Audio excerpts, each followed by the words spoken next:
Bonjour et bienvenue dans la 2e saison de Everything Happens for a Reason, le podcast qui aborde l'aspect entrepreneurial des métiers de la création. Je suis Lily Bonnet.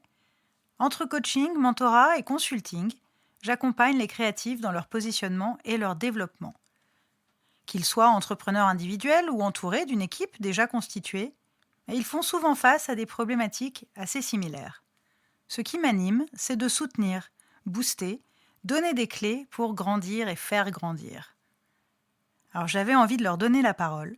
Donc le 15 de chaque mois, j'accueille dans ce podcast un ou une artiste, quel que soit son médium de prédilection, ou tout autre acteur de leur écosystème. Même si l'on retrouve évidemment la créativité en filigrane de toutes leurs décisions et de leur parcours, nous ne parlerons pas ici de processus créatifs. Nous échangerons surtout sur le management, les challenges, la stratégie, la communication. En bref, comment les créatifs entrepreneurs peuvent se déployer.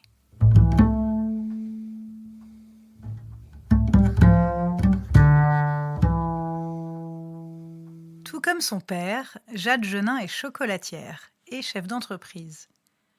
Alors de Jacques à Jade, il n'y a que quelques lettres. Et justement, en tant qu'autodidacte, il lui a appris tout l'alphabet gourmet et il a voulu lui offrir, je cite, « tout ce qu'il y avait de plus beau, de plus sincère, de plus généreux ». Et évidemment, cette reconnaissance de la beauté, cette sincérité et cette générosité, on les ressent pleinement chez Jade.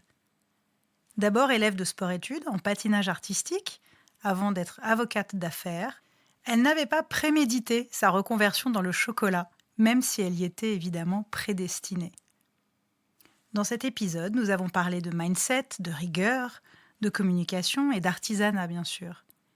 Et Jade nous raconte comment, du jour au lendemain, en fait, elle a tout plaqué pour lancer son entreprise. Et surtout, pourquoi ? Parce que la future reprise de la marque Jacques Genin a en fait conditionné la création de la marque Jade Genin. Une interview qui, je l'espère, vous mettra l'eau à la bouche.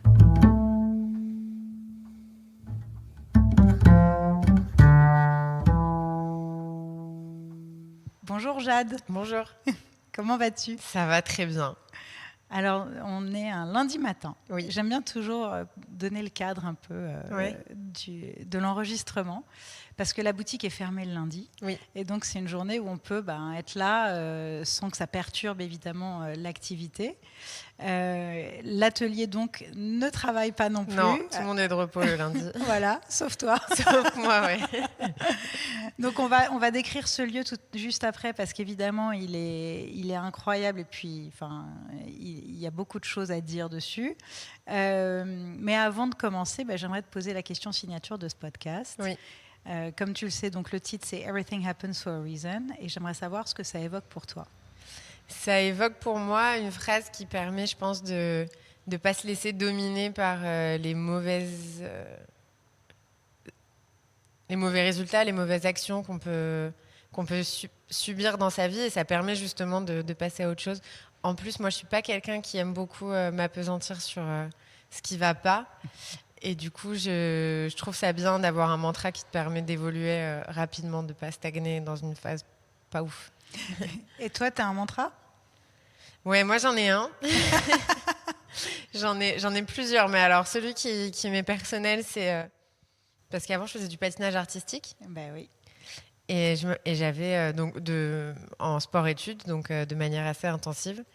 Et j'avais un de mes entraîneurs qui j'essayais de faire une figure et j'y arrivais pas. Il me faisait refaire. Et au bout d'un moment, j'ai presque réussi. Donc je vais le voir et je lui dis mais là j'ai presque réussi. Et elle me regarde, elle était russe, donc un côté un peu froid, tu vois. Et elle me dit mais presque, c'est comme pas du tout. Et ça m'a marqué. C'est hard, hein, mais c'est vrai, tu vois. Ouais. Et ça, c'est vraiment un de mes mantras dans la vie, c'est en fait ne pas se satisfaire de choses qui sont presque réussies, quoi. Donc ça, c'est vraiment un de mes mantras très personnels. Et après, j'en ai un qui est plus spécifique au chocolat, qui m'a été transmis par mon père. Bah oui, par papa. Ouais. qui dit tout le temps, avec des mauvais produits, il le dit avec des termes un peu plus un peu plus injurieux, donc c'est plus rigolo, mais bon, là, je vais être plus polie. Avec des mauvais produits, on fait du mauvais, et avec du bon, on fait du bon. Et c'est vrai que t'as beau avoir toute la technique et la complexité que tu veux dans un dessert ou même dans un plat salé, dans un chocolat, peu importe. Hein. Si ton produit de base, il est pas bon, t'auras pas un truc bien. Tu peux sauver les meubles, mais t'auras pas un truc bien. Alors que si tu prends des bons produits, même si tu fais un truc très simple, bah, ce sera délicieux. Je suis tellement d'accord avec ça. C'est 100% vrai. 100% vrai. Tu peux rarement te planter avec des bons produits. Exemple très simple, pâte à la sauce tomate. Bon, bah même des bonnes pâtes à la sauce tomate, c'est 3 ingrédients, tomate, pâte, huile d'olive, quoi. Donc, en fonction de ce que tu as pris et du temps que tu as consacré, ça va tout changer. C'est clair. Voilà. Alors, en effet, on va aussi parler des produits un peu après, mais on va aller un peu dans l'ordre. Alors, quand même, je replante le décor de cette boutique qui est incroyable, qui est blanche, c'est très blanc, et doré. Oui. Voilà. Il y a une très belle courbe au plafond. Oui, j'adore. Ouais, moi aussi. Je suis très sensible. Je trouve que ça amène beaucoup de douceur à cette verticalité parce qu'il y a des lignes très fortes. Oui. Le mobilier aussi, donc c'est très simple, hein, c'est assez sleek, donc c'est vraiment très élancé, élégant. Sont des grandes tables blanches, et puis évidemment vitrine, hein, donc avec du verre. Et sur cette table centrale, il y a 2 pieds qui sont magnifiques. Et donc, est-ce que tu peux nous parler de ce designer justement qui a conçu la boutique ? Donc pour la boutique, j'ai travaillé avec un ami qui s'appelle Khaled Kolsi, qui au départ est designer d'objets. Donc c'est pour ça que les pièces fortes dans la boutique, c'est le mobilier. Et que les éléments muraux, que les murs sont laissés en blanc en fait. Ça tient à sa spécialité au départ. Et moi, ce que je voulais... En fait, ce qui s'est passé, je vais expliquer ce que je voulais. Donc moi, j'aime bien les éléments où il y a beaucoup de contraste. J'aime bien aussi ce qui peut avoir un côté, tu vois, très maximaliste, un peu opulent. Mais que ça reste élégant. Ah ouais, parce que c'est très élégant. Hein. Oui. Ça pourrait être presque minimaliste au contraire, tu vois. Mais c'est vrai que les pieds sont tellement maximalistes. Tu vois, en fait, c'est ça, tu vois. Et j'adore, moi, ce truc-là d'avoir des... Tu sais, en mode, on dit des statement pieces. Ouais, complètement. Ouais. Et ça, j'aime bien, tu vois, mais que ce soit... c'est vraiment statement, franchement. Inséré dans un univers plus... épurés. Évidemment, je lui ai dit le doré. Moi, le doré, c'est vraiment ma couleur. Donc, je sais pas, je trouve ça beau, je trouve que ça fait rêver, je trouve que ça évoque plein de choses. Donc, je lui avais dit blanc et doré. Et après, on a travaillé, il m'a fait plein de propositions. Et on est arrivé à celle-ci, où en plus, ce que j'aime beaucoup, c'est qu'en plus d'avoir fait le design, il a aussi supervisé la fabrication du mobilier, qu'on a fait fabriquer en Tunisie parce que Khaled est tunisien. Et du coup, tout a été fabriqué à la main. Donc, c'est un mobilier entièrement artisanal qui est fabriqué avec du bois et du verre. C'est les 2 seuls éléments qu'on a utilisés dans la vitrine. Et ce qui est chouette, c'est que ce sont des matériaux assez simples et c'est le travail artisanal qui leur a donné leur noblesse. Donc ça, je trouvais ça hyper chouette, tu vois, plutôt que par exemple, je sais pas, mettre du marbre partout. Ouais, bien sûr. Non, mais... Et donc ça te ressemble, enfin je te connais pas, mais je sens que ça te ressemble. Oui, tout à fait. Ouais. Et au mur, donc tu me racontais juste avant qu'on commence l'enregistrement, parce qu'il y a ce mur incroyable avec des pièces 300 pièces de verre soufflé. C'est 300. Ouais, voilà. 300 pièces de verre soufflé, donc ça y était pas au départ. Et c'est vrai que ça habille incroyablement bien la boutique. Et c'est une amie à moi qui s'appelle Sophia Taillé, qui est designeuse, qui l'a dessiné sans que je lui demande trop en fait, et elle m'a dit j'ai pensé à un truc, je te montre, tu me dis si t'aimes, et j'ai eu le coup de cœur direct quoi. C'est-à-dire que c'est la boutique qui lui a inspiré cette pièce pour toi. C'est ça. Elle m'a dit j'ai pensé à des petites pièces parce que les chocolats c'est petit, c'est délicat, donc elle voulait rester sur ce mood là, et après c'est des pièces en verre soufflé, donc elle a travaillé avec un artisan souffleur de verre. Et après, ils ont projeté de l'argent dessus. C'est ça qui leur donne le la côté... brillance. C'est ça. Et le côté doré. Donc, en fait, le verre est jaune. Et après, c'est de l'argent qui est projeté dessus. Et c'est ça qui donne la brillance. C'est magnifique. C'est trop beau. Donc, cette boutique, elle est au 33 avenue de l'Opéra. Oui. Donc, le doré aussi, il y a ce dôme forcément qui rappelle l'Opéra Garnier. Donc. Et tu as ouvert ici en novembre 2022, c'est ça ? Oui, c'est ça, à la fin du mois, ça fera 2 ans, donc on a ouvert fin novembre 2022, le 20. Donc le 20 novembre, ça fera Ce 2 sera ans. l'anniversaire. Ouais, ça passe vite. Ouais, j'allais te le dire, ça passe très vite. Ça Hein. passe vite, ouais. Ouais. Ouais, ça passe vite. Et moi qui ai un caractère à jamais être, jamais tenir en place, tu vois, il y a des fois où il y a quand même pas mal de gens qui me disent ah c'est bien en 2 ans ce que t'as fait et moi je suis là, genre putain ça fait 2 ans et on est toujours que là. C'est tout. Ah ben, on va en parler tout à l'heure, Donc, parce que ouais. tu as une grande vision, j'imagine, déjà pour la marque Jade Genin, mais aussi pour celle de ton père, donc Ouais. Jacques Genin, Ouais. dont on va parler évidemment aussi. Alors, on fait un petit rewind juste au patinage artistique, parce Oui. qu'en effet, tu as été en sport-études, et tu parlais de ta coach tout à l'heure, enfin une Oui. de tes coachs russes. Est-ce que tu penses que le sport-études t'a vraiment façonné au niveau justement du mindset? Ouais, 100%. Alors, même si moi j'ai jamais voulu en faire ma carrière, tu vois, déjà rien que le fait que d'avoir cours le matin, Ouais.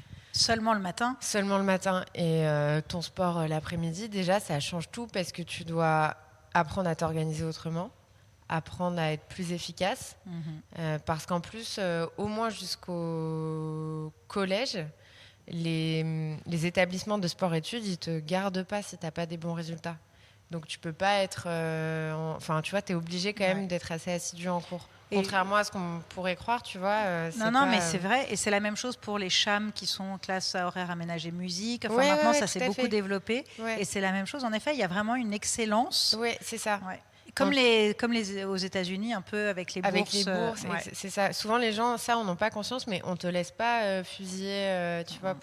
Du coup, ça t'apprend une discipline, ça t'apprend à être plus efficace. Et au-delà de ça, moi, je trouve que ça ouvre beaucoup l'esprit parce que tu deviens malléable, en fait, tu vois, parce que c'est pas la même logique quand tu es dans une salle de classe que tu es, moi, dans mon cas... sur des patins avec c'est pas les mêmes personnes que tu vois, donc ça t'apprend, je trouve, à être assez malléable et à avoir une enfance un peu exceptionnelle, tu vois, parce que tout le monde fait pas ça, mais c'est dommage.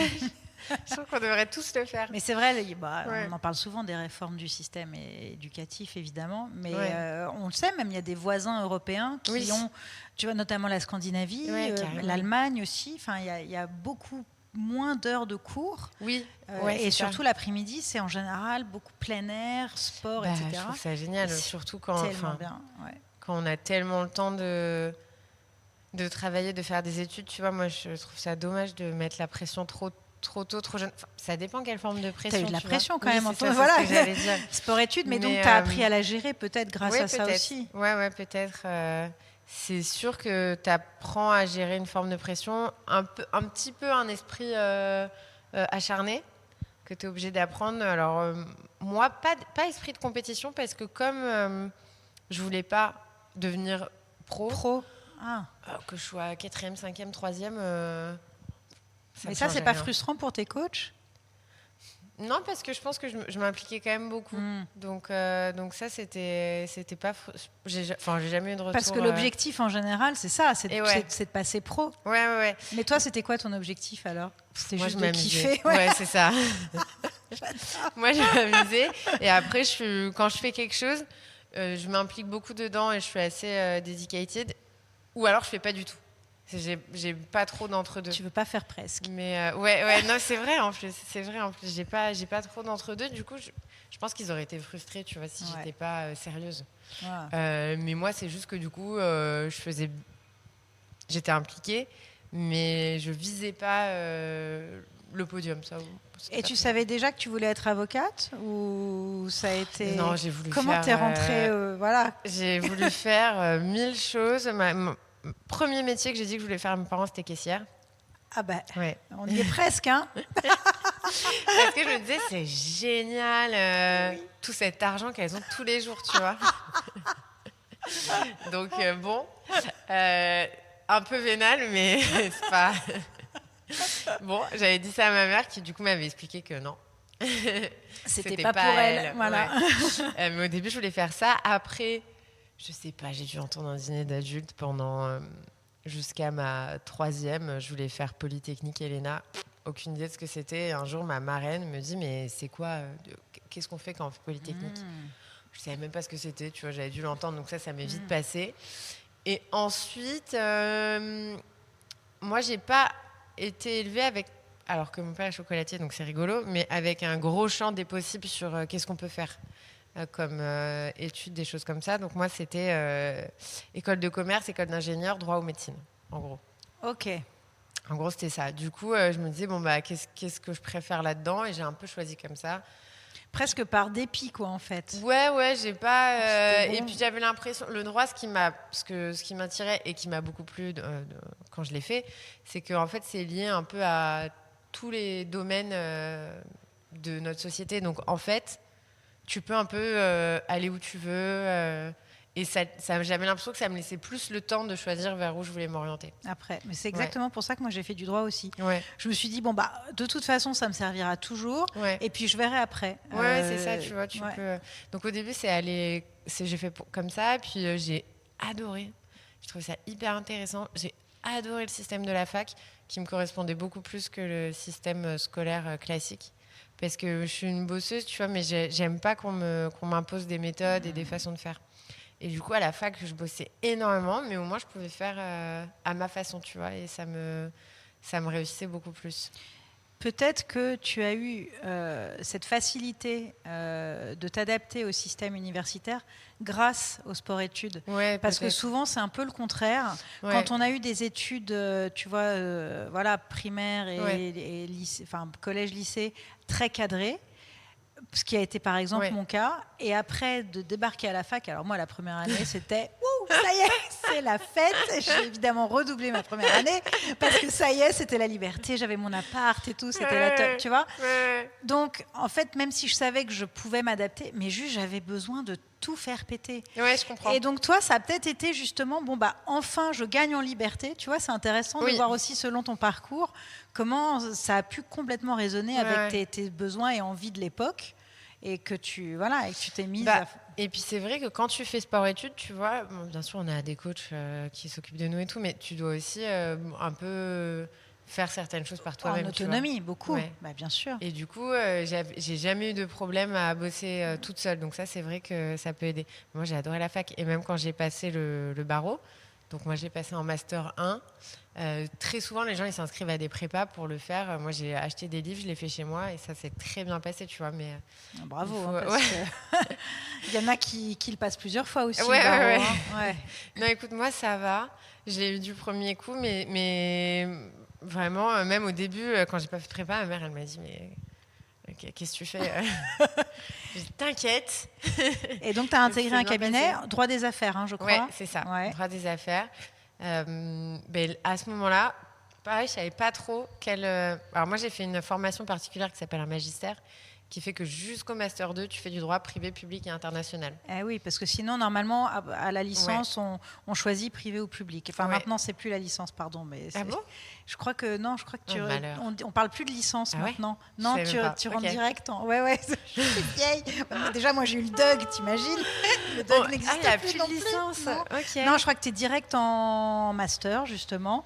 Et Ok. tu dis tel. Enfin, voilà. Donc, je crois que. Non, non. D'accord. Parce qu'en effet, avant, c'était à la Ouais. licence, tu choisissais En privé ou troisième année, quoi. public. Ouais, Voilà, en c'est troisième ça. année, exactement. Et tu as une formation spécifique à la Sorbonne où tu choisis pas, tu fais tout. Donc, tu as Génial, bah, beaucoup c'est plus de mieux. cours. Ouais. Ouais, c'est trop bien. Mais c'est très intense. Très intense. On est choisi, on est une 20-25 sur dossier entretien.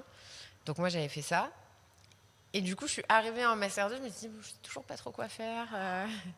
Et en fait j'ai fait le droit des affaires parce que j'ai eu une opportunité qui s'est présentée à moi. En l'occurrence on m'a contactée.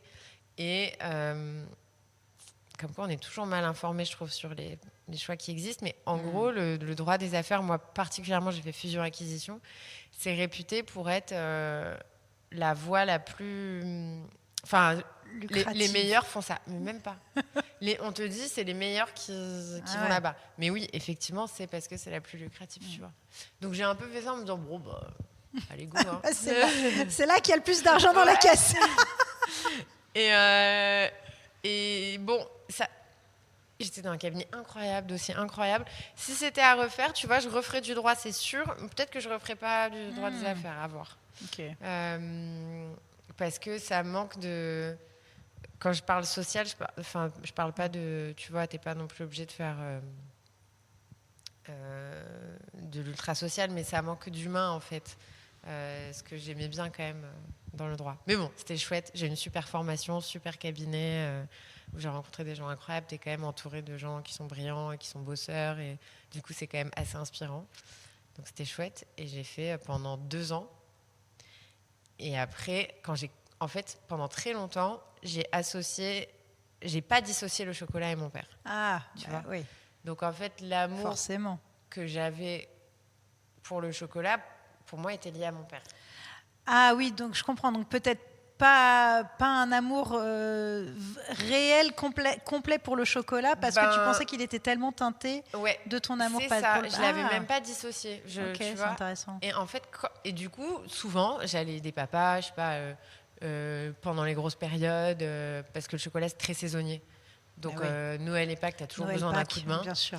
Donc, j'allais les aider là. Quand j'ai commencé à vouloir me faire un peu plus d'argent, j'allais... She's all for the money. J'allais les aider l'été, parce qu'à la fac, on a 800 mois de vacances. Oui. Donc, j'allais les aider l'été, tu vois, genre petit boulot. Donc, j'étais quand même assez... J'ai toujours été baignée dans le truc. Quand j'étais petite, j'y allais tous les mercredis après-midi, des trucs comme ça. Oui, puis dans un podcast incroyable, ton père raconte aussi que, voilà, les fêtes d'anniversaire. Et ouais, on les faisait à l'atelier. C'est une dinguerie, c'est-à-dire que tes copains, ils allaient à l'atelier, puis vous jouiez avec le glucose sur le glucose. Ça, on faisait plein de trucs. Ça. Et moi, je me rappelle aussi, on faisait, tu vois, il achetait des. Bon, maintenant, je trouve que ça doit plus exister, mais à l'époque, les masques, c'était en plastique. Tu sais, les masques pour se déguiser pour les enfants. Oui, avec même des têtes de lapin et tout. Ouais, voilà, c'est ça. Et il achetait ça, et on les moulait. On les peignait, on les moulait, et du coup, genre, on repartait avec... c'était trop cool, tu vois. Donc, j'ai toujours été avec la chocolaterie dans ma vie, mais pour moi, c'est normal, en fait, j'ai aidé mes parents, tu vois. Oui, c'était pas un métier potentiel. Non. Et en fait, quand j'ai commencé à travailler, vraiment, j'ai plus du tout eu le temps d'y aller. Mais ouais. Surtout que j'étais dans... Donc, c'est des métiers en fusion acquisition, tu bosses non-stop, tout le temps. Ouais. Donc, vraiment, j'ai vraiment le souvenir de ne pas aller à la chocolaterie pendant 6 mois, au moins au début. Et là, j'ai vraiment pris conscience, en fait, que ça me manquait beaucoup. Et là, le chemin a commencé à se faire dans ma tête. Et je me suis dit, mais en fait, j'ai pas du tout envie que ça sorte de ma vie, en fait. Je veux continuer. Au départ, à cause de la formation, je me suis dit, je vais faire de la... Tu sais, très école de commerce, mindset, je vais faire du scaling, je vais aider le développement, je vais gérer l'administratif et tout. Et en fait, je sais pas, il manquait un truc, tu vois, dans le... J'avais envie, en même temps, le projet me motivait pas trop, donc j'ai continué à réfléchir. À un moment, je me suis dit, non, mais en fait, c'est parce que je veux faire du chocolat, tu vois, je veux pas être l'actionnaire / CEO, tu vois. Bon, alors, de fait, dans une petite structure, c'est... Mais ouais. Mais c'est comme ça que t'en es venu finalement à vouloir créer ta propre marque, alors. Ah ouais, ça, c'était différent. Ça, d'abord, je me suis dit ça, je me suis dit, ok, je veux faire du chocolat, c'est bon et tout, je suis sûre. Je suis allée voir mon père, genre, le lendemain. Parce que je suis pas quelqu'un qui réfléchit beaucoup à travers la discussion. Donc, je réfléchis beaucoup dans ma tête. En solitaire, quoi, vraiment. Et une fois que ça clique, il y a rarement de retour arrière. Ouais. Donc, je suis allée le voir le lendemain. Je lui ai dit, bon, je vais venir travailler avec toi. Il m'a dit, OK. Il s'y attendait un peu ou pas? Pas du tout. J'en ai jamais parlé. Donc, il m'a un peu dit, OK. Mais genre, il n'a pas trop calculé. Le jour même, j'ai démissionné. Et j'ai dit, bon, c'est bon, je peux arriver en juillet et tout. Il m'a dit, attends, mais mais qu'est-ce que tu fais? Ah oui. Ouais. Et du coup, j'ai bossé 3 ans avec lui à l'atelier. Et après, j'ai ouvert mon entreprise parce que j'avais envie... Donc, j'ai toujours eu un peu comme objectif de reprendre la chocolaterie de mon père. Mais j'avais envie avant, tu vois, j'avais pas envie d'arriver au moment où je reprenne la chocolaterie de papa, de vouloir... tout changer pour en faire un truc à mon image. Tu vois, j'aime pas trop ce truc. C'est très intéressant parce que c'est justement une des questions que je me pose, évidemment, par rapport à tout le concept d'avoir ta propre marque, la sienne. En plus, chacun, ça porte votre nom, tu vois, donc c'est fort et c'est donc forcément très personnel. Et c'est toujours une vraie question de, OK, après quoi? Ouais. Après, moi, je veux... avoir les deux identités, tu vois. Je veux avoir la marque, la maison que j'ai créée avec son identité, sa manière de fonctionner. Et après, je veux préserver ce que papa, lui, a créé Et donc avec ses l'héritage. tripes à lui, tu Ouais. vois.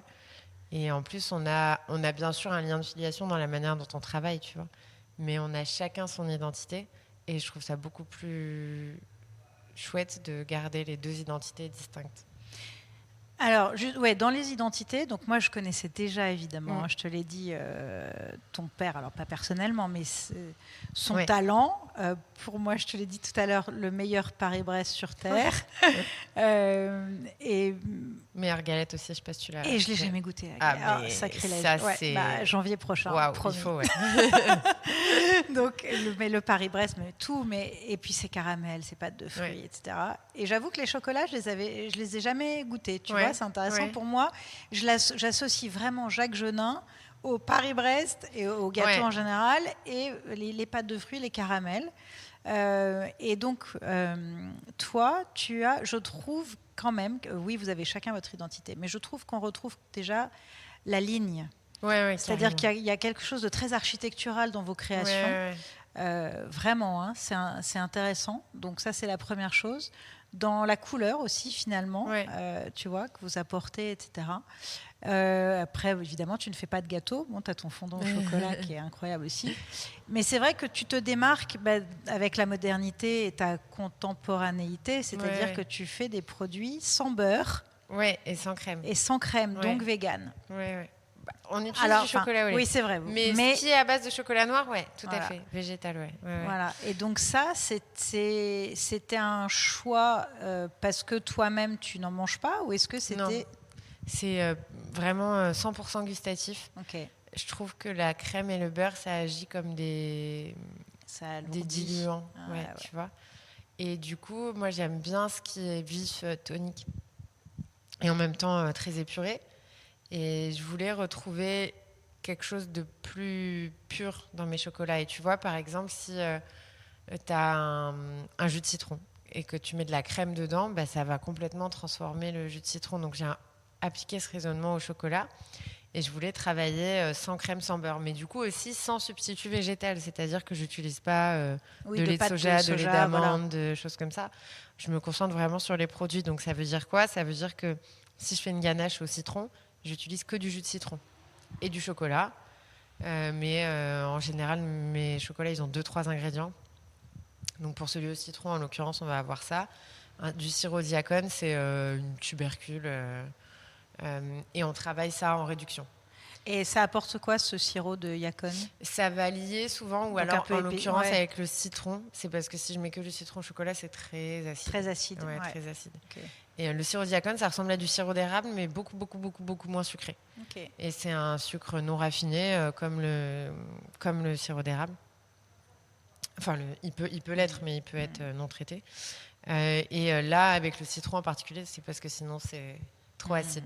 Mais du coup, le résultat, la chocolat au citron qu'on a, tu vois, par exemple, t'as vraiment l'impression, ça fait vraiment lemon curd un peu. Ouais. Il est chouette, il est intéressant. Et par contre, si je travaille par exemple une ganache à la menthe, bah là, on utilise de l'eau minérale. Donc c'est de l'eau minérale où on fait infuser la menthe avec le chocolat pendant 24 heures, comme un thé. Ouais. Et après, l'eau, en fait, suffit à avoir la texture ganache parce que tu as déjà le gras dans le chocolat. Donc, du coup, c'est pas nécessaire, selon moi, d'ajouter autre chose. Voilà. Donc, moi, c'est principalement pour ça. Ton, ton père, évidemment, et j'imagine qu'il adore ce que tu fais, tes chocolats. Il t'a dit quoi la première fois qu'il a goûté tes créations? La première fois, il m'a pas dit grand-chose. Alors, papa, alors déjà, on est de base tous les deux très indépendants. Et en plus, je pense qu'il a ce côté un peu où il a envie que je fasse les choses par moi-même. Du coup, il est très peu venu. Il a dû venir 4 fois depuis que j'ai le projet. Une fois Avant l'ouverture? avant l'ouverture et après 2, 3 fois par-ci par-là. Mais la première fois, il n'a pas dit grand-chose. Les dernières fois, il a été un peu plus expressif.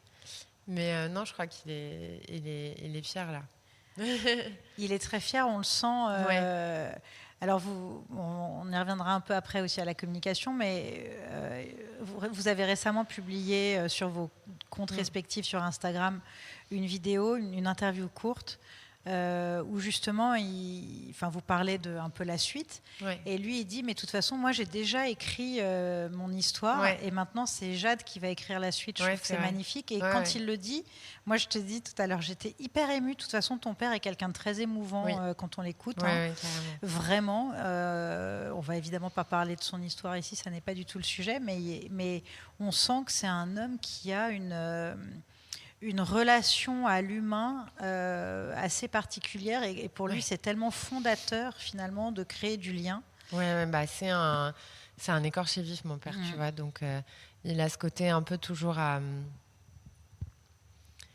fleur de peau où du coup, il transmet beaucoup Mais c'est d'émotions. magnifique cette Ouais, ouais. sensibilité, voilà, Il et on transmet la beaucoup ressent partout. d'émotions. Mais je, Ouais, ouais, mais je ouais. trouve, parce que tu vois, c'est pas toujours le cas, c'est difficile d'être un bon communicant. Ouais, ouais, Et lui, c'est, enfin moi, à chaque fois, vraiment, il me bouleverse, il m'émeut. Et donc évidemment, votre rapport père-fille, il est très fort. ouais, ouais. Et bon, ouais, alors je reviens aussi sur les pères, parce qu'évidemment, je me suis fait cette réflexion en préparant l'interview. Je me dis, tiens, est-ce que tu as créé ta marque pour avoir la reconnaissance de ton père et de tes pères, PAIRS, tu vois, Ouais. et notamment de ses pères à lui, finalement. Ouais. J'ai entendu que tu disais que, par exemple, Philippe Conticini a dit en goûtant tes chocolats que c'était les meilleurs bonbons de chocolat qu'il ait jamais goûté. Ouais, trop chouette ça. Tu vois, c'est le compliment qui m'a fait le plus plaisir. j'imagine, Ouais. c'est incroyable. Ouais, incroyable. Non, je l'ai fait. La reconnaissance de mon père, non, parce que c'est pas un truc que je recherche parce que mes parents, Ils t'ont toujours reconnu finalement. Enfin, ouais. Ils t'ont toujours tellement porté et encouragé. Ouais. Et après, c'est plutôt ce que je t'avais dit tout à l'heure, et aussi le fait que je suis pas toujours très patiente. Donc, comme la reprise, quand j'ai commencé à travailler, mes parents n'étaient pas forcément prêts à passer la main. Je me suis dit, attends, je vais pas attendre 4 ans là, je vais faire quoi, tu vois? C'est trop long. Je vais Allez, tourner en rond. Sortez. Et du coup, j'ai dit, ok, très bien, j'ai le temps de lancer mon entreprise avant de reprendre, tu vois. Donc, c'était... Ah ouais, c'est presque par impatience, c'est génial. Ouais. Ok. Il n'y avait pas du tout une vision un peu de, voilà, j'établis ma marque aussi pour gagner en légitimité ou... Non, mais a posteriori, je trouve ça très bien. Voilà. Je trouve ça bien parce que du coup, je suis pas que la fille de mon père, tu vois, j'ai aussi C'est ça. mon entreprise, mon identité, donc je trouve ça très bien. Mais sur le coup, j'ai vraiment le souvenir de me dire, si j'attends 4 ans pour reprendre la boîte, je vais m'encrouter, quoi. Parce que si c'est pas ton entreprise, évidemment, il y a plein de choses sur lesquelles tu prends pas les décisions. Et du coup, tu peux vite, je trouve, t'enfermer dans quelque chose d'assez routinier et confortable, tu vois. Et je me dis, non, j'ai pas envie. Tu parlais justement tout à l'heure en décrivant la boutique d'artisanat. C'est vrai que c'est très important pour toi de mettre en lumière l'artisanat. Et tu dis aussi que toi, tu ne te considères pas en effet comme artiste, mais comme artisan.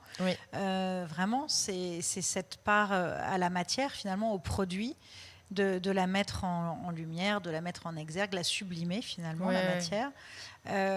Et j'ai l'impression que tu t'entoures un peu de cette même façon, même avec ton équipe. Alors tu les montres un peu aussi sur les réseaux.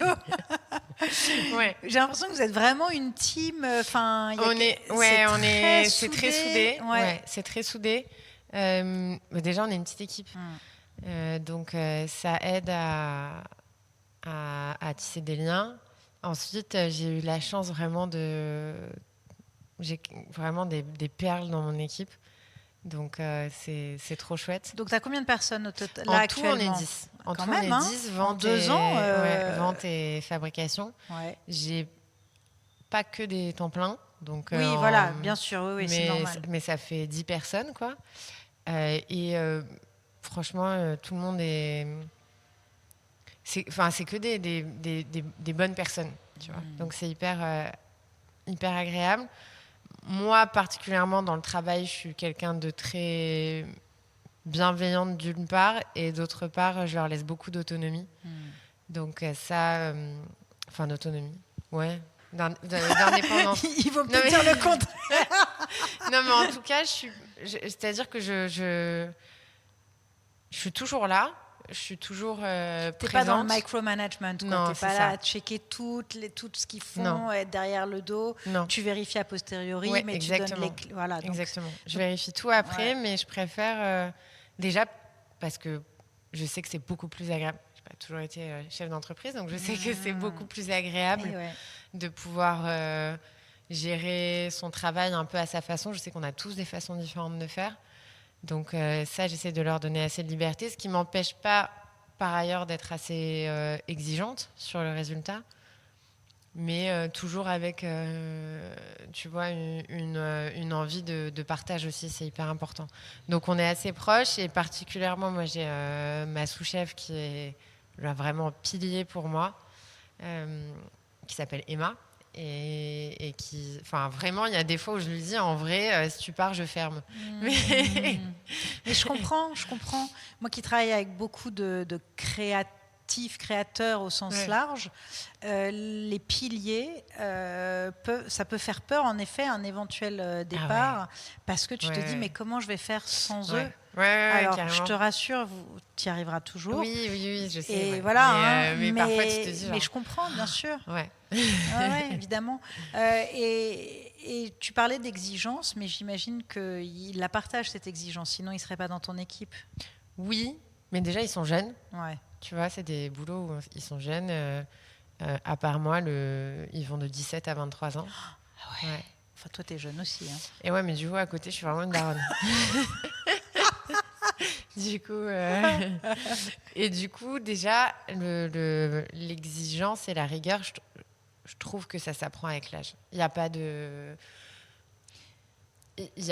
En fait, quand tu es jeune, tu as une rigueur que tu peux pas avoir. C'est pas possible. Enfin, non, c'est pas possible. Ça s'apprend. Donc, du coup, il y a ça où ça vient pas spontanément, mais ça, c'est normal. Est-ce que c'est parce qu'on a presque un côté un peu rebelle dans la jeunesse qui est justifié? Je crois que quand tu es jeune, le détail... Tu comprends pas le bien fondé de la rigueur. Je crois que tu comprends pas l'importance du détail. Et tout le monde n'a pas aussi les codes du haut de gamme, tu vois. Et aussi, je pense que c'est ce qui peut être difficile à comprendre, c'est que effectivement, un détail, c'est pas grave. En vrai, personne va le voir. Mais le problème, c'est que c'est une accumulation de détails. Et que du coup, tu peux pas dire genre, non, mais un détail, ça va, mais 2, c'est relou, et 3, c'est cata. Donc du coup, tu es obligé de demander une exigence sur tout qui parfois, en vrai, parfois, ça peut être fatigant, surtout sur des métiers comme les nôtres où c'est énormément de répétitions. Le chocolat particulièrement, parce que tu vois, les pyramides, on en fait à peu près 5000 par jour. Et dit comme ça paraît énorme, alors que c'est une toute petite entreprise, tu vois, on n'a qu'une seule boutique. Bah oui. Et ouais. Bah ouais, moi je trouve que c'est beaucoup. Et ouais. Du coup, en fait, faire attention sur 5000 pièces tous les jours, et les mêmes pièces, parce que les pyramidions, on fait pas que ça, mais celles-là, on les fait depuis l'ouverture. Oui, c'est vraiment le produit signature. Et parfois, au bout d'un moment, t'es en mode, c'est bon. Ouais, allez. Tu vois, et du coup, t'es obligé d'avoir quelqu'un, donc moi, qui va dire, bah non, c'est pas bon. Même si tu peux totalement comprendre le fait que sur le coup... Ah ouais, ok. Oh, oui, parce que justement, c'est de l'artisanat, c'est pas automatisé. C'est un travail incroyable. Ouais, et puis c'est beaucoup de répétitions. Et je crois qu'ils ont besoin de te voir. Ouais, j'arrive. Ouais. On a fait une petite pause. Il fallait absolument que je mange un chocolat. Non, là, il me nargue. Là, depuis tout à l'heure, je les ai tous sous les yeux. C'est terrible. Et justement, à propos de l'équipe, notamment de vente, tu sais, je t'ai dit tout à l'heure, moi, je suis venue déjà en tant que cliente, sans que tu le saches. Ça, c'est mon passé retail, mystery shopper et tout ça, j'adore ça. Et en fait, je voulais te dire que j'ai vraiment apprécié mon expérience ici. Ah je suis contente. Vraiment. Ça me fait plaisir. Parce que donc je suis rentrée, il y avait quelques clients, c'est des japonais. Alors en plus, moi qui parle un peu japonais, donc j'étais trop contente. Je leur ai soumis ma scène et tout, ils étaient trop contents. Et puis, je crois que justement, tu as une vendeuse japonaise. Oui, tout à fait. Donc c'est elle qui s'occupait d'eux. Et puis il y avait un jeune homme à côté. Et puis, tu vois, il était en train de placer un petit peu. Évidemment, tout de suite, j'ai été accueillie, on m'a dit bonjour. Mais ce que j'ai apprécié, c'est qu'on m'a laissé un peu observer, tu vois, m'immerger dans le lieu. Et ça, j'adore, parce que quand on te saute dessus dès que tu rentres dans une boutique, c'est insupportable, vraiment. Et là, tu vois, voilà, j'ai regardé la boutique, j'ai un peu, regardé toutes les vitrines, etc. Et puis, tranquillement, je me suis approchée des pyramidions, donc sur cette grande table dont on parlait avec les pieds très opulents, cette masterpiece. Et c'était très détendu, mais avec précision. Parce que je sais pas comment, tu vois, il m'a dit, enfin, je sais plus comment, mais il m'a pas dit est-ce que je peux vous aider, mais vraiment, son approche a été top. Et donc, voilà, et je me suis sentie tout le long presque bercée, je ne sais pas comment te dire, mais vraiment. Donc je voulais te le dire. Ça me fait plaisir. Tout à l'heure, hors et ça micro, fera plaisir à Jules. Du coup, donc c'est ça Jules devait qui être t'a accueilli. voilà. Donc vraiment, je voulais te le dire parce que c'est tellement important et c'est de plus en plus rare.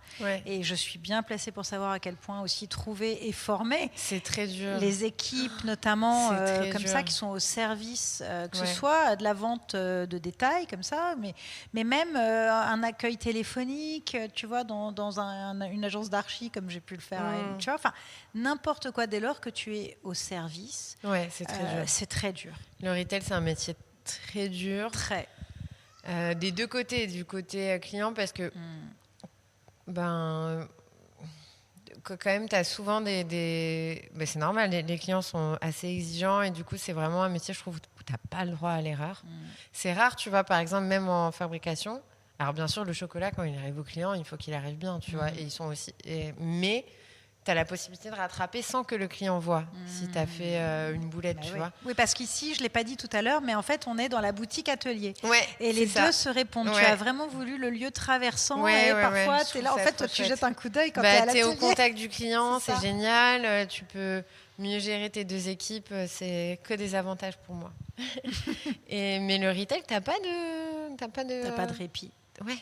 Tu as fait une boulette, tu peux pas la rattraper.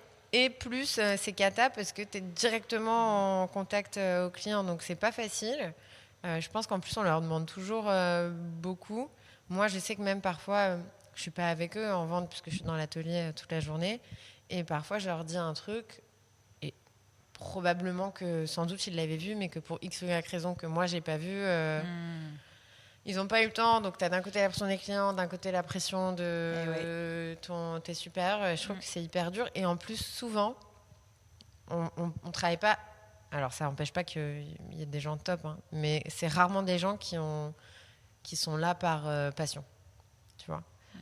En fabrication, oui, mais en vente, jamais de ma vie, j'ai rencontré quelqu'un qui m'a dit « Moi, je veux faire de la vente en chocolat. » C'est vrai. Non, c'est vrai, c'est... Donc du coup, tu vois, c'est quand même difficile parce qu'il faut réussir à choper les gens, à leur faire comprendre pourquoi c'est important, à ce qu'ils aient envie de... Enfin, que ça compte pour eux, quoi. Et c'est très difficile. Oui, que ce ne soit pas des pâtissiers frustrés de ne pas être à l'atelier, par exemple, etc. Pourquoi là? Mais comment tu recrutes alors, justement? Écoute, moi, j'ai une technique... implacable. J'essaye de voir, quand je fais mes entretiens, le plus important pour moi, c'est de me dire, est-ce que la personne, elle a l'air gentille? Plus important. Parce que comme on n'est pas... je sais pas... c'est pas une armée, justement, il y a un truc très proche. Gentil, de bonne volonté. Après, le reste, ça s'apprend. Tu vois, donc on fait pas... Enfin, tu vois, c'est pas... on fait pas des maths ou je ne sais quoi, Enfin, bon, les maths, ça s'apprend aussi, mais tu vois ce que je veux dire. C'est-à-dire que si tu as quelqu'un de gentil et de bonne volonté, a priori... tu y arriveras toujours. A priori, ça va aller. Alors, parfois, ça n'empêche pas de faire des erreurs de recrutement, mais c'est vraiment, moi, ce que je regarde en premier. Le parcours m'intéresse pas trop. Alors, L'anglais aussi, je regarde. Ah bah oui, beaucoup, tu es obligé, parce que ouais. vous avez une clientèle évidemment très internationale Ouais, ici. c'est ça. Donc, il faut parler anglais. Ouais. Mais sinon, les compétences strictes, je regarde pas trop. Alors, pour mes gars en prod, je regarde qu'ils aient quand même une petite Tu les fais formation, faire un tu peu vois, un CAP et test ou tout. pas du tout? Un Ouais. petit, mais c'est bien dans les deux sens parce que la chocolaterie, c'est pas non plus. C'est un feeling vraiment aussi, c'est ça? Ouais, c'est ça, tu vois. Il y a très peu de gens, pareil, même en fabrication, qui veulent être chocolatiers. Généralement, ils veulent être cuisiniers ou pâtissiers. C'est hyper rare qui veulent faire du chocolat. Et la manière dont c'est appris à l'école ne correspond pas du tout à la manière dont on travaille en atelier. Donc, il y a un gros gap.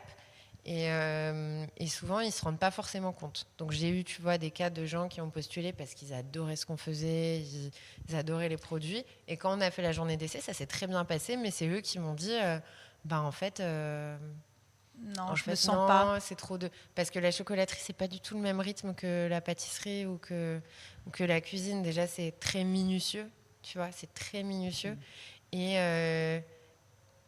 Et les détails comptent beaucoup, mais c'est des détails en plus d'environnement, tu vois, selon par exemple la température qu'il fait dans ton atelier, tu travailles pas de la même façon. Donc il faut avoir l'oreille sur ça. Et puis tu vois, la peinture qu'on fait à la main, quand je te dis on fait 5 mini-pyramides par jour, elles sont peintes à la main. Hein, donc il faut avoir envie. Tu vois, c'est pas la même chose que... Non, c'est vraiment, au-delà du mindset, c'est un caractère spécifique, bien sûr. Donc je le fais dans les deux sens, tu vois, pour moi voir... mais bon, moi je regarde s'ils font attention, si quand même ils sont pas trop. Enfin, il faut qu'ils soient un peu dégourdis, quoi. Et eux, il faut que ça leur plaise aussi, quoi. Donc, donc c'est bien, je pense, les petites journées d'essai. Et tu recrutes via Instagram ou pas du tout? Franchement, ouais. C'est le ça. Hein. C'est le mieux parce qu'en fait, les gens qui te suivent, c'est que déjà ils ont une petite accroche. Exactement. Donc je crois que j'ai recruté quasiment que par Instagram. Tu vois, ça m'étonne pas. À part, ouais. Alors du coup. Bon, surtout moi, parce que je ne suis pas Cédric Grolet ou mon père, mais j'ai pas beaucoup de candidatures. Tu vois, quand je postule sur Instagram, contrairement à si tu postes sur Indeed où tu vas avoir 100 candidatures en 2 jours. Mais j'ai toujours trouvé pour l'instant là-dedans. Voilà, parce que tu as tout à fait raison. Comme c'est ta communauté, pour reprendre ce terme, mais en fait, tu as déjà la dédication à la marque et la compréhension de la marque. Ouais, exactement. Qui est quand même, on va dire, presque 50% finalement, carrément. Tu vois, notamment dans le recrutement. Ouais, carrément. Franchement, tu as peut-être moins de candidatures, mais tellement plus spécifique et donc juste plutôt qu'aller écrémer son CV qui en plus ne te connaissent pas parce que enfin tu vois en plus déjà le chocolat déjà tout le monde s'intéresse pas à la gastronomie même si on a l'impression de plus en plus quand même j'ai l'impression non en fait je pense que déjà nous on est très biaisés parce que déjà soit si tu t'intéresses soit si pire si tu travailles dedans et qu'en plus tu habites à Paris déjà c'est un petit biaisé monde et puis déjà t'es biaisé de fou mais tu as quand même beaucoup de gens ça reste quand même la gastronomie déjà réservée à des gens qui gagnent assez bien leur vie. Je parle, tu vois, des vrais foodies. Faut quand même pouvoir, en fait. Oui, bien sûr. Tu vois, se faire un resto par semaine, enfin un bon resto par semaine. Ce qui est plus centré dans le tout le monde. C'est marrant, mais c'est tous les trucs genre de livraison, de trucs et tout, qui sont pas forcément de qualité, tu vois. Mais même des gens qui vont pas gagner trop d'argent, ils vont maintenant avoir le réflexe de se faire un Uber Eats, alors qu'en vrai, c'est 10 fois plus cher que juste si tu prends tes pieds que tu vas t'acheter un sandwich à la boulangerie, tu vois. Non, mais c'est vrai. C'est vrai. Et pas forcément meilleur. Ouais, c'est ça. Ça, c'est dommage, mais c'est vrai que ça s'est quand même démocratisé, je pense, depuis 10-15 ans grâce à toutes les émissions de télé. Ouais. La pâtisserie, beaucoup grâce à Cédric Grolet quand même, qui a vraiment démocratisé le truc. Alors nous, le chocolat, ça reste un truc assez niche. Tu vois, moi j'ai beaucoup de gens qui peuvent être hyper éveillés sur le salé, le sucré, mais qui vont me dire moi j'avoue, j'achète du Lindt au supermarché, tu vois. Ouais. En off, moi, le Lindt me donne la nausée. Non mais... c'est pas possible pour moi, tu vois. Non, mais tu vois, t'en as plein ou qui achètent pas de chocolat ou même qui vont s'acheter juste Nutella et voilà quoi. Alors que par ailleurs, ils peuvent aimer bien manger et tout, mais chocolat, c'est intéressant. Hyper niche. Mais peut-être parce que justement, il y en a pas tant que ça non plus. C'est vrai que t'es sur un créneau où il n'y a pas énormément de concurrence. Enfin, en tout cas, sur ce positionnement, comme tu dis, très haut de gamme.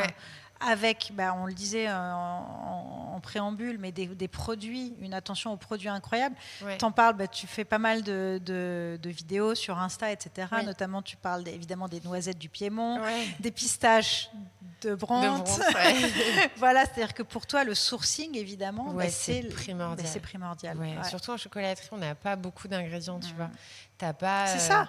Tu peux pas tricher. Ouais, c'est ça. Mais ouais, c'est pas bon sinon. Ouais, non, c'est clair. Et c'est d'une puissance, enfin vraiment, hein, je dis vos parce que j'inclus l'équipe, mais carrément. et vraiment d'une finesse et d'une intensité et très équilibrée. Moi, j'ai vraiment trouvé.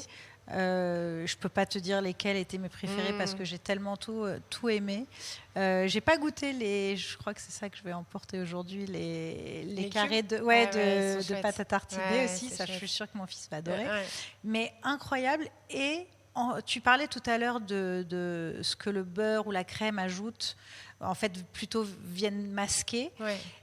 J'ai trouvé en effet qu'ils étaient d'une légèreté. Ouais. Ils restent quand même très longs en bouche, ouais. mais t'as pas cette sensation un peu carrément. Un peu de lourdeur qu'on peut avoir au bout d'un moment avec beaucoup de chocolat. Ouais. Là, alors on n'en a pas mangé 25 chacun non plus, mais tu oui, vois non, ce que je veux carrément. dire. Et ça, c'est très appréciable. On y fait d'autant plus attention aujourd'hui. Enfin voilà, on fait vraiment de plus en plus attention à juste titre à ce qu'on mange, et tant mieux. Carrément. Mais ça, j'ai trouvé ça, enfin vraiment, je te le redis. Merci, ça me fait super plaisir, surtout que moi je travaille pour ça, tu vois, donc c'est cool. D'ailleurs, tu disais, je voulais lire une de tes quotes. Tu dis, quand je travaille le chocolat, je n'ai plus la notion du temps qui passe. J'oublie tout, peur ou regret, le paraître ou la futilité. Je m'abandonne à lui, entièrement absorbée. Avec le chocolat, tout ce qui me constitue est occupé. Main, esprit et sens se penchent sur sa naissance. Ouais. Alors déjà, c'est très beau. Hein. Merci. Tu l'as bossé, celle-là. Ouais, j'ai bossé. Voilà. Non, mais c'est magnifique. Et ça m'a tout de suite fait penser à ce qu'on appelle l'état de flow. Ouais. C'est un psychologue hongrois, alors j'arrive jamais à dire son nom, mais Mihaly Csikszentmihalyi, pardon, hein, en plus j'ai une amie hongroise, si elle m'entendait elle serait catastrophée, bref, et c'est lui qui a vraiment défini cette notion d'état de flow, c'est-à-dire que c'est quelque chose, tu es tellement absorbé que tu ne sais plus du tout l'heure qu'il est, depuis combien de temps tu es dedans. Okay. Et donc, en général, quand tu es dans le flow, c'est là que tous tes talents, que le meilleur de toi est, tu vois, mis à profit, et donc c'est là que tu es le meilleur, c'est-à-dire que c'est là aussi que ça te prend le moins d'énergie, mais au contraire même ça t'en donne. Tu vois, c'est assez fort, et en fait c'est aussi ta zone de génie, c'est-à-dire que c'est là que tu es la plus performante, mais dans le bon sens du terme. Vraiment, ça te nourrit autant que toi tu nourris la pratique ou quoi que ce soit. C'est intéressant, je ne savais même pas qu'il y avait que c'était défini, mais en fait c'est ça qui est chouette, tu vois, c'est que en fait, je m'ennuie jamais parce que vraiment, j'ai l'impression que ça passe, c'est ça, tout seul, quoi. T'es dans le truc, bon, ça passe. Et l'aspect communication, parce que tu passes beaucoup de temps justement aussi à faire, on le disait, hein, à faire des vidéos, à poster sur Instagram, etc. C'est toi qui fais tout toute seule. Ouais, alors en vrai, j'y passe pas beaucoup de temps parce que j'ai pas le temps. Ok. Et donc tu fais en avance, t'en fais un peu plein d'un coup, c'est ça. Tu fais une journée de tournage. Et je fais une journée par mois de tournage, évidemment avec. C'est pas moi qui filme, mais qui fait les montages. Oui. Donc ça, je travaille avec. Une société trop sympa qui a été montée par un jeune qui a 27 ans et qui bosse aussi avec des jeunes de son âge, qui est top. Et on fait les vidéos du mois, quoi, tous les mois. Génial. Donc c'est une société un peu de community management, justement. Non, juste créa. Juste création de contenu. Ouais. Et après, moi, je les poste. Top. Mais par exemple, pas du tout le temps de me poser sur une stratégie. J'allais y venir. Tu vois, ça c'est. Il y a des choses, on sait qu'il faudrait les faire autrement ou de manière plus travaillée, réfléchie, définie, mais tu n'as pas toujours le temps ni les moyens. Donc, il y a des... Pardon, je t'interromps, mais en fait, ça me fait penser un peu l'accompagnement que je peux faire moi avec mes clients. Et en effet, il y a des moments où on va se dire, OK, là, j'ai tellement besoin de me poser pour ça qu'il faut que je prenne ce temps. Ouais. Donc, je me fais accompagner parce que tant que je suis seule, j'avance dans ma routine Ouais. quotidienne et dans, tu vois, tout ce que... on a des listes longues comme le bras, Ouais, etc. et tu fais le minimum surtout, en fait. Ouais, exactement. Ouais. Et justement, tu parlais de scaling tout à l'heure, c'est-à-dire le scale, c'est le fait de Ouais. dupliquer, Développer. voilà, développer, etc. Même si tu dis que t'as pas vraiment de stratégie, mais tu as quand même une vision, j'imagine, pour ta marque et puis surtout pour celle de ton père. Oui, Parce que oui. tu disais tout à l'heure que les deux vont continuer à coexister. Ouais. Donc, est-ce que tu penses que tu vas mutualiser des choses ou non? Tout va toujours être, tu vois? Est-ce que tu as Oui. déjà pensé à ça? Oui. Il y a quand des même. choses auxquelles j'ai pensé. Oui, complètement. Déjà, ce qui serait génial, c'est de rassembler les lieux de production. Ok. Donc ça, c'est chouette. Déjà, moi, ça me permet de superviser plus facilement que si je dois aller à un atelier puis l'autre. Et surtout, je trouve que c'est génial pour les équipes parce que du coup, elles ont une gamme de produits qui est beaucoup plus large. Ouais.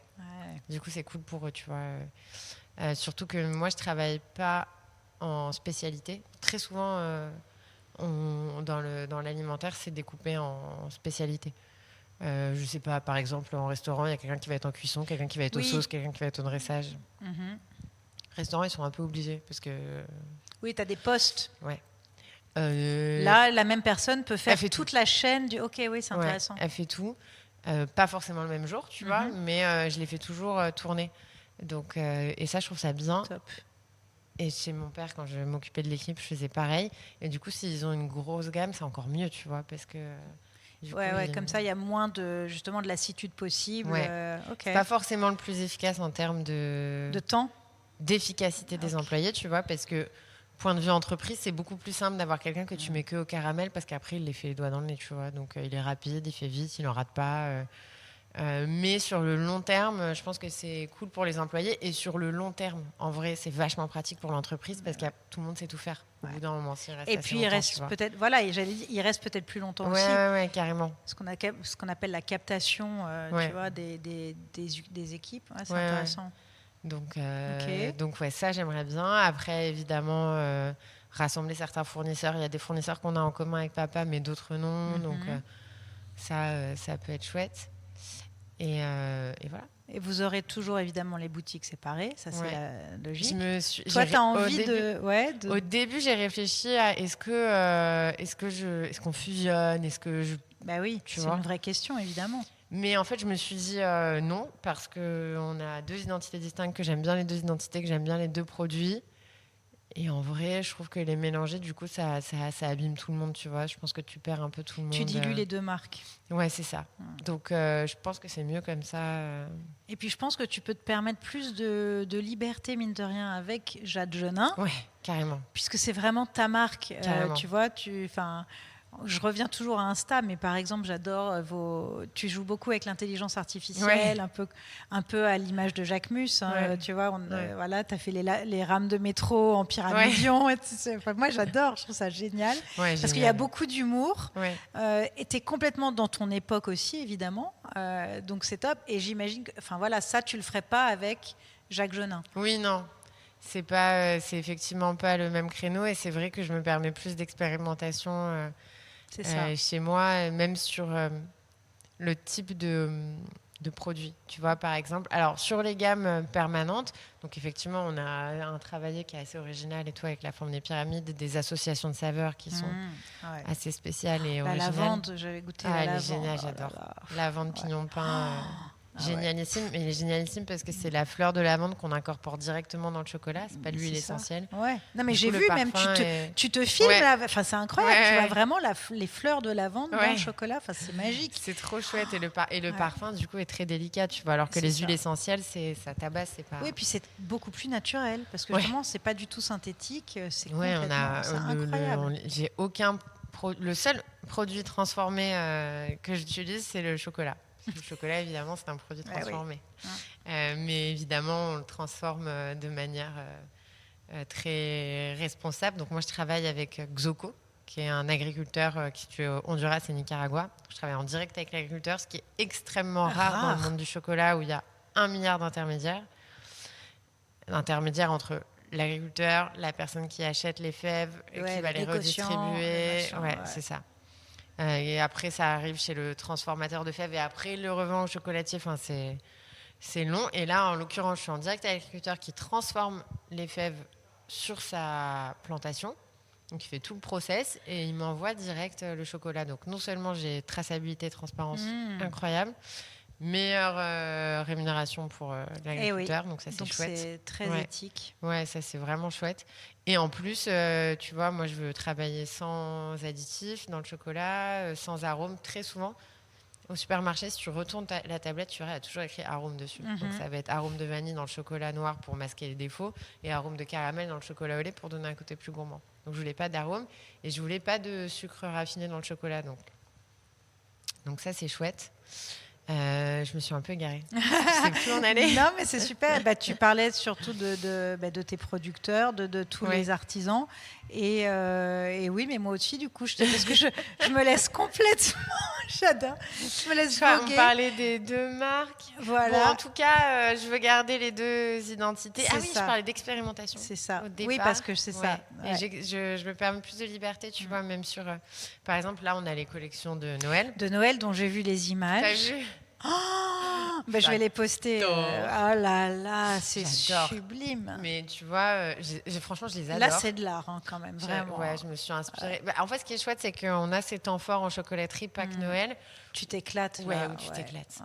Parce que le reste de l'année, il faut quand même penser qu'il faut que ce soit un truc adapté un peu à la consommation quotidienne, tu vois. Mais Noël et Pâques, on a de la chance, on peut faire un peu. Donc, c'est à partir de quand en boutique ? Depuis le 15 novembre. Ok, très bien. Et donc ça, c'est chouette. Parce que là, nous, on diffuse le 15 décembre et on se voit début novembre. Donc, ok. Et c'est chouette. Alors là, cette année, je me suis inspirée du travail d'un autre artisan qui fait des bijoux. C'est une femme qui s'appelle Marine Billet et qui a une marque qui s'appelle Incarnem, qui est exceptionnelle. Franchement, elle est incroyable, cette femme. Elle est talentueuse, décalée. Ce qu'elle fait, c'est magnifique. Elle a notamment pendant longtemps fait les bijoux pour Schiaparelli, donc tu vois un peu le. Ouais, puis je sais que tu es assez fan de Schiaparelli. Ouais, j'adore. Surtout sur leur travail haute couture, qui je trouve ça sublime. Et tu vois, je rebondis avec ce que tu disais au tout début de cette opulence, mais avec finesse. Je trouve que c'est exactement ça, Schiaparelli. Ouais, c'est exactement ça. Et elle, ce qu'elle fait en bijoux, c'est aussi exactement ça. Et elle fait des pièces très décalées et tout, j'adore. Et là, pour cette année, je me suis pas mal inspirée de son travail. Et du coup, on a un crabe qui est full feuille d'or. Il est tout doré. Je l'adore. Et une fleur qui est une fleur imaginaire qu'on a sculptée, enfin que j'ai sculptée, qui est belle aussi, qui est très très très fine, magnifique. Et pareil. C'est vraiment du bijou. Feuille d'or, j'aime trop. Et ça, tu vois, je sais que par exemple, c'est pas un truc qui marcherait chez Jacques Jeunin. Ouais, non, ce serait pas le mood. Mais je me permets des choses, tu vois, même il y a des gens qui m'ont dit, mais attends, un crabe, ça fait pas Noël et tout. Je dis, déjà, si, parce qu'à Noël, on mange des trucs précieux, tu vois, le homard, le fruit de mer, le crabe. Donc, c'est complètement une table de Noël. Et ensuite, on n'est pas obligé de faire des sapins et des boules et des Pères Noël, en fait. Enfin, tu vois, évidemment, il faut garder le côté festif, beau. Moi, je vois beaucoup de beauté dans les fêtes, tu vois. Enfin, en tout cas, c'est ça que j'aime. Un truc qui fait rêver, quoi. Mais après, je trouve ça bien d'arriver à se départir un peu des choses plus classiques. Parce que justement, tu dis, ça, je peux le faire chez Jade Jeunin, je ne le ferai pas chez Jacques Jeunin. Est-ce que tu as un peu défini la signature Jade Jeunin et la signature Jacques Jeunin ? Ouais. Moi, ma signature, et je travaille dans ce sens, même si je pense qu'avec le temps, ça va s'accentuer, tu vois, c'est que vraiment, j'essaye de me départir de toutes les choses que j'ai pu apprendre ou voir dans le chocolat. Et très souvent, là, quand je pense aux nouvelles collections que je veux sortir, aux nouvelles pièces, j'essaye de créer un truc en me disant, ok, fais-le comme si c'était pas vendu avec ton nom.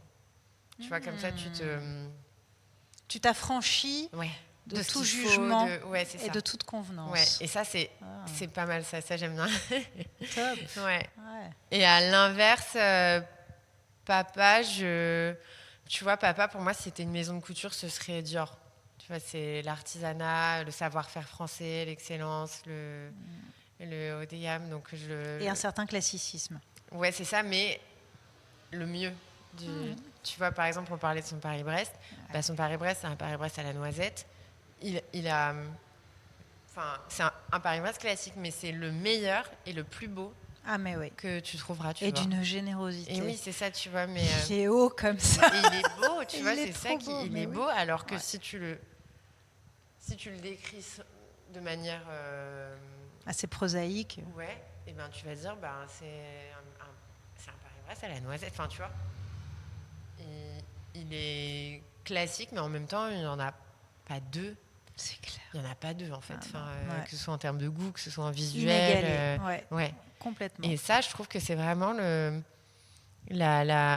qui définit tous les produits de mon père, c'est que à la fois, tu pourrais dire c'est simple, c'est classique, et à la fois, c'est hors du commun. Tu vois, par la perfection qu'il apporte dans tout. Ça, c'est vraiment... Sa galette sur goûte là, c'est pareil. Moi, c'est mon gâteau préféré. Je t'enverrai un message, genre ça y est, je l'ai, regarde. Moi, c'est mon gâteau préféré de base, mais alors celle de papa, c'est... C'est une frangipane classique, hein. Ouais, parce que... Voilà. Non, voilà, justement, on est d'accord. Voilà. Mais elle est... moi, quand on est au mois de janvier, je suis obsessionnelle. Avec, je pète des boulons et j'en mange une tous les midis. Une petite. Une individuelle. Tu te fais livrer, c'est ça? T'as ton livreur privilégié. C'est obsessionnel.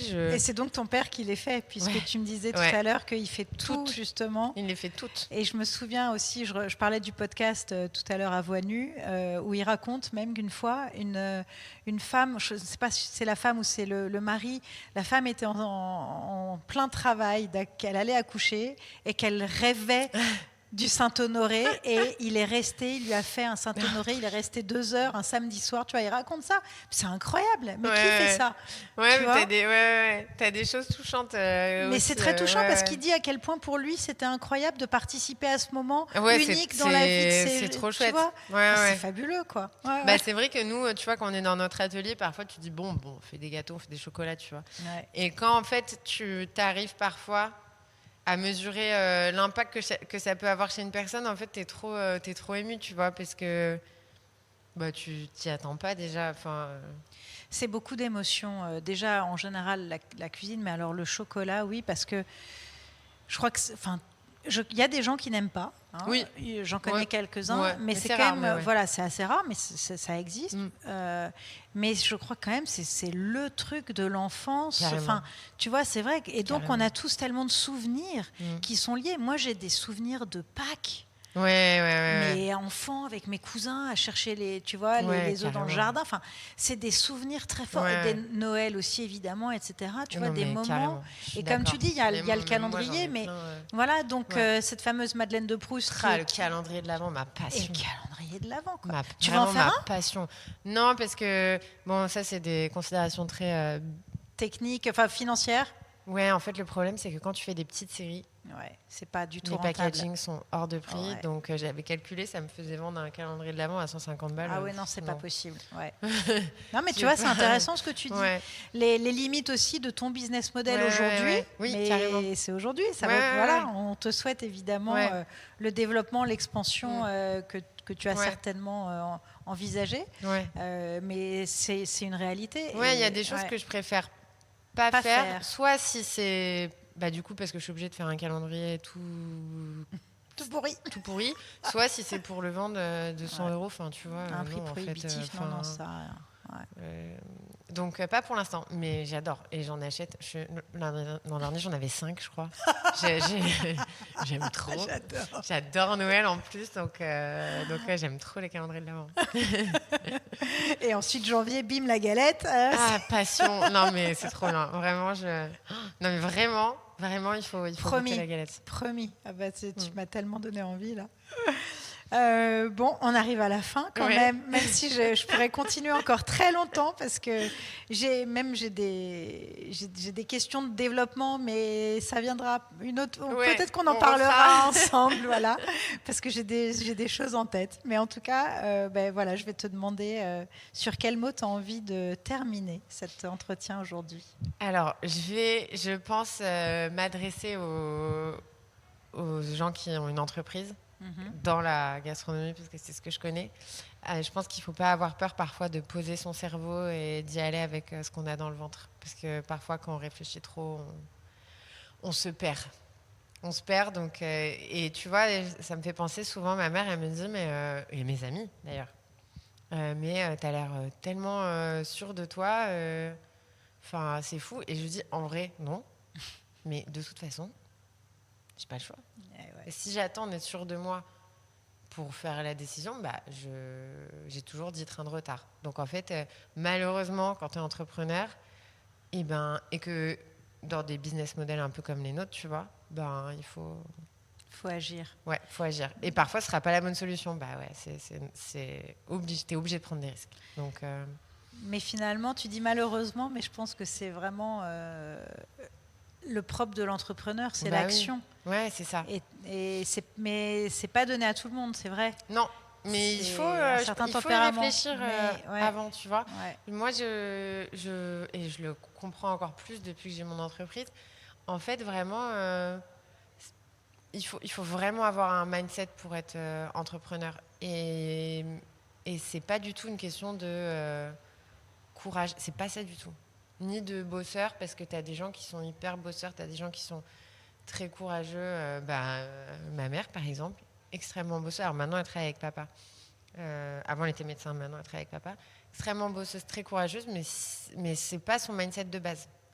Papa, oui, donc papa, il fonce. Et au contraire, du coup, eux, c'est un bon duo. C'est un super binôme, mais bien sûr, ça s'équilibre, elle cadre. Attention, elle vérifie. Ouais.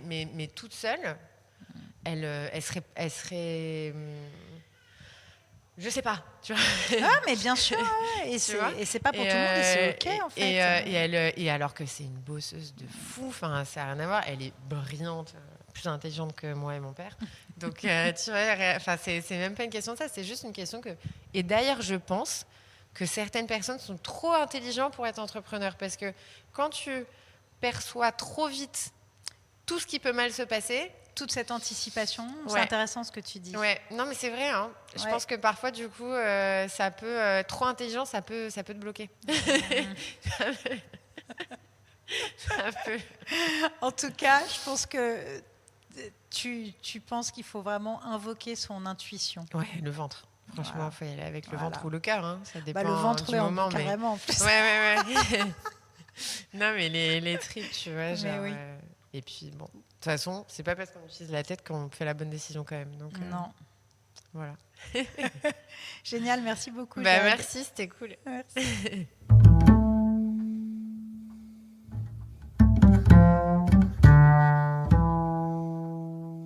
Merci d'avoir écouté cet épisode jusqu'au bout.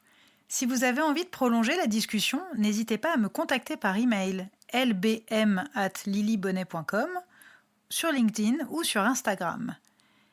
Et si, comme moi, vous trouvez que ce podcast mérite d'être encore plus écouté, alors pensez à le partager sur les réseaux ou à l'envoyer aux personnes qu'il pourrait intéresser. Et aussi, abonnez-vous, écrivez des commentaires, spread the love, mettez des étoiles sur votre plateforme d'écoute préférée.